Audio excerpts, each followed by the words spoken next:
Now, where did you and 50 Cent go wrong to go back to that situation? I was seeing a video where so you had beef with him at one point. Never had beef with him. He was my homie, my dog. Okay. You know, one of my partners, one of my closest friends, from what I would assume, and then our connection, situation, relationship, understanding, whatever you want to call it, the communication included, just ceased without no warning. Okay. So if I had to detail all the events that took place before that spoke toward a positive situation between he and I, that indicated this was a blind side, it would take us forever. So he really did some whole shit on that level. But just to keep it a Google, I was totally willing to just silently accept that, just because, you know, you realize a hoe, you let a hoe be a hoe. Willie D told that us a long time ago. But then I'm so glad I have documentation. I got video of Curtisha, Jack's daughter, being on live for the very first time. Now, this is how much of my little homie he is in this digital world, right? First time he ever went live, I had already had SpiderLoc.com, SPI in the streets, multiple websites that I had developed, hip-hop media based branded, that was kind of thriving. Shit was way small back then, but it was brand new to him. He was only getting into it because he was so huge, had so much access, and he was able to have a team of people who knew all about it up under him to create it. So he was like, of course. But when I first met Curtisha, he was sitting on the computer on SpiderLoc.com. No, we couldn't see each other, just typing in the chat room to my fans. He'd be looking on my shoulder like, Spider, you talking to your fans right now? I'm like, yeah. Yo, that's dope. Yo, B, check it out. This nigga Spider ill, and bring everybody attention to it. And this is the first time he really got energy about this social media communication. The same way Lloyd Banks used to see me when he get to LA and all my homies got my t-shirts on. Yo, that's dope, B. You investing in yourself, B. I'm going to do the same thing. Next thing you know, Lloyd Banks did the same thing. Salute the Banks. Not that I'm just letting you know I'm a trendsetter, not knocking nobody, but if sometimes you don't tell your own story, you don't get told. Yeah. But I kind of lost train of my thought. What were we talking about with Curtisha? You was talking about you making some t-shirts and all that, and Lloyd. That was the last thing after I got off track. And you was talking about 50. You was talking about 50 and him cutting you straight off. Yeah, that was it. I mean, like, what the I wouldn't know. Cuz just it's a whole lot. Cuz just the video. Damn, the first time he went live. That's where we was at, like 07, right? They was overseas. It was a This Is 50 big event. They had advertised it for a couple of days. They was doing a countdown. 5, 4, 3, 2, 1. And right, it's 50 in the middle. Yeah, yo. Banks right here. Bam. They looking at the screen. And it's a new thing to him. He's never been live before in his life, y'all. Listen to what I'm telling you. He's live in front of the world in a hotel on the other side of the country, Reed. And he's been advertising for a week that you can talk to G-Unit live for the first time on This Is 50, 1 o'clock p.m. on this date. Now there's been a countdown. He's sitting in front of this countdown. 5, 4, 3, 2, 1. Now you can see him reading the questions. And the first few questions is like, what's up with Hot Rod, Spider Loc? Man, these niggas ain't even got no interest in music out right now. You fans don't even know how to ask good questions. I don't understand where all this interest come from with Hot Rod and Spider Loc all of a sudden. All right. There are multiple other things I can add to that.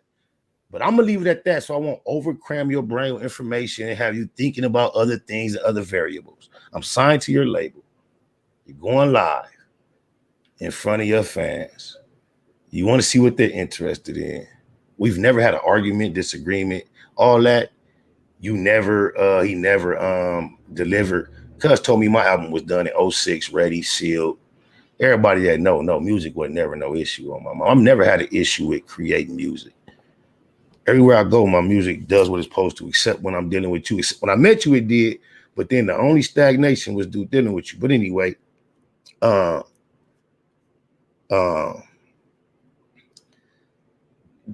what Cuz tell the fans. He said, he don't even got no interest in music out at the time. Beautiful World was out at the time. And here it is a decade later. I think Crayola would beg to differ. One of the most influential brands known to the world that starts off with the most intimate influence. You know how far of a reach it is for the universe to cause Crayola to go beautiful on my behalf. That's when you know the magic is involved, bro. How could you ask for these scenarios to take place in such a fashion? That big old box of crayons, what made these motherfuckers go beautiful? And then when the homie neighborhood nip passed, did you see the campaign that so many celebrities attached their name to, including LeBron James and others, for Crayola to change the beautiful Crayola to Nipsey Blue? Please give me the connection between Crayola and Nipsey. They didn't go to DuPont. Nipsey talk rap about cars and shit. They didn't go to no car paint company. Why the fuck did they go to Crayola about Nipsey Hussle? And we know what the obvious is. I just surprised how my name never came up one time in all the conversation. There's no way to think about Crayola when you think about Nipsey unless you think about Beautiful. And the only reason you think about Beautiful when you think about Nipsey is because you think about God damn. Nah, I'm just saying. You think 50 was intimidated by you? Because I mean, definitely. I didn't realize it at the time, but now in hindsight, you know, sometimes you gotta believe. I remember what my pops told me. Blasphemy. That's all my daddy used to say from day one when things wasn't right. And of course, because that's my daddy, I throw that right out my ear. That's just my daddy. That's just he sent with so many moving parts and variables. I'm racking my brain to try to figure it out, because what y'all don't realize is murder cases and a whole lot of other shit that come up around him knowing me that would cause me to speculate as to what was his primary cause of placing the distance. The thing is, he never iterated any of these. He never communicated any reason. He never even said that there was a cease, there was an end. There was never even a nothing. So I was speculating, oh, maybe because of this, maybe because of that, maybe because of that. But then he wanted to go in the public and say what he chose to say.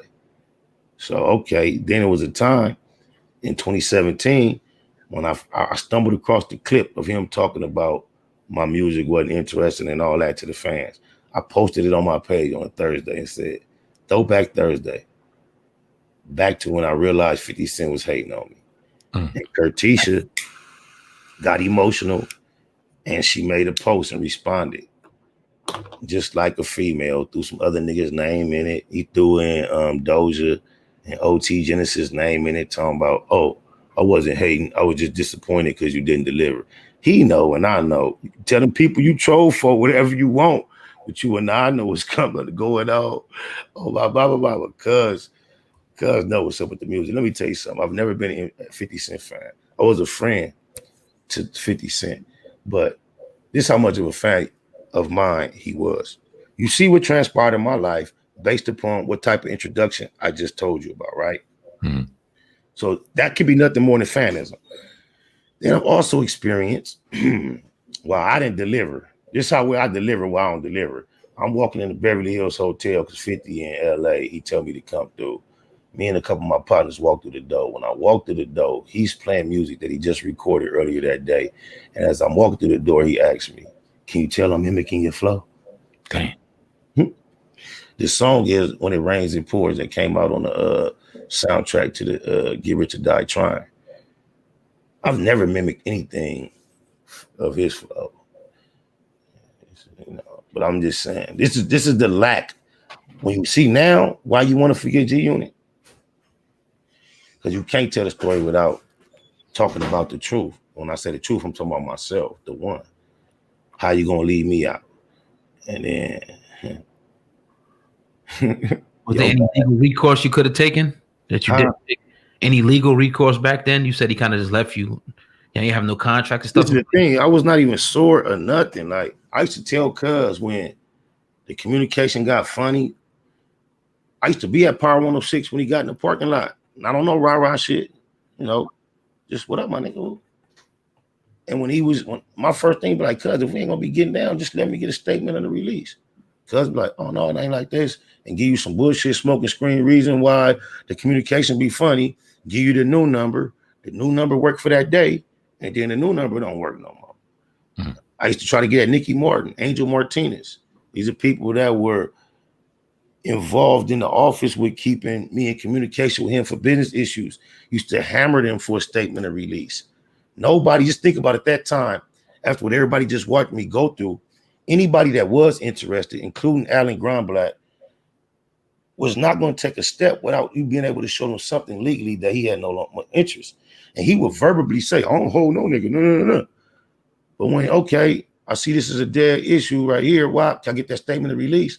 Couldn't get it, my nigga. So therefore, anybody that you can get a conversation with, that's all it would be a conversation. Man. He had to really lose his whole G-Unit deal. And that took some time. And when after it happened, it still took a lot of people time to realize that that was even a fact for anybody to realize that he couldn't have no say-so on certain especially as regard to me. That's why you got to thank the creator and the universe for certain things, because sometimes you think you want certain things so bad and you being protected from them the whole time. You see how the boy Buck Jenner tried to put music out way down the line recently and had issues with food? Mm-hmm. Yeah, he stood us up too on the show, man. But of course he did. Y'all, if anything uncensored, he gonna stand up.